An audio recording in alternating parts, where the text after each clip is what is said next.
ఖమ్మం జిల్లా నారాయణపురంలో పోటెత్తిన గోదావరి వరదలో చిక్కుకున్న 30 మందిని కాపాడిన ఎన్డీఆర్ఎఫ్ దళాలు.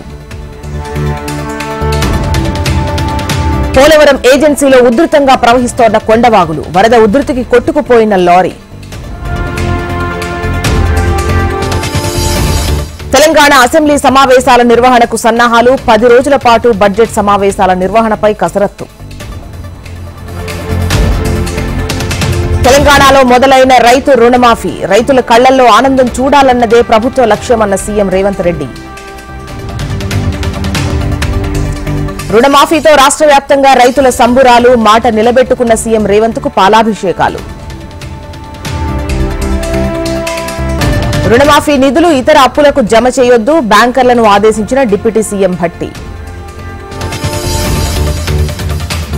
పోలీసుల అదుపులో పరారైన రిమాండ్ ఖైదీ, ఉరవకొండలో పోలీసులకు పట్టించిన జనం. నేడు వినుకొండకు వెళ్లనున్న వైసీపీ అధినేత జగన్, రషీద్ కుటుంబ సభ్యులను పరామర్శించనున్న మాజీ సీఎం.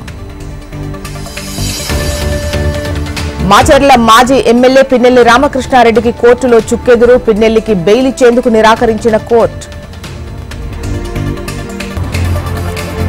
ఏపీలో రెడ్ బుక్ రాజ్యాంగం అమలవుతోందన్న జగన్, హత్యలు అత్యాచారాలకు చిరునామాగా ఏపీని మార్చేశారని మండిపాటు.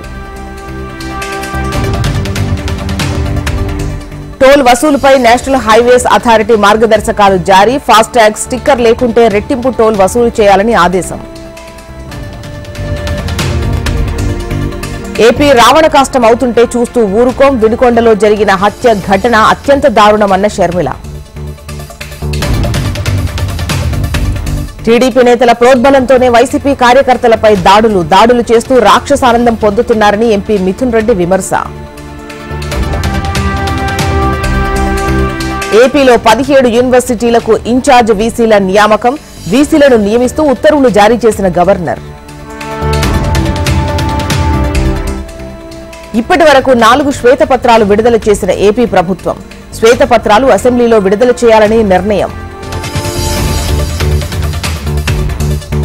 ఈ నెల 22 నుంచి పార్లమెంట్ సమావేశాలు, 16 రోజుల పాటు కొనసాగనున్న ఉభయ సభలు. శ్రీవారి దర్శనం టికెట్ల కోటాను కుదించిన టీటీడీ, ఆఫ్లైన్ టికెట్లు రోజుకు 1000 మాత్రమే జారీ చేయాలని నిర్ణయం. తెలంగాణలో 5 రోజుల పాటు భారీ వర్షాలు, పలు జిల్లాలకు ఆరెంజ్ అలర్ట్ జారీ చేసిన వాతావరణ శాఖ. నీట్ పేపర్ లీక్ కేసులో కీలక పరిణామం, పాట్నా ఎయిమ్స్ కు చెందిన 4 డాక్టర్స్ ను అరెస్ట్ చేసిన సీబీఐ.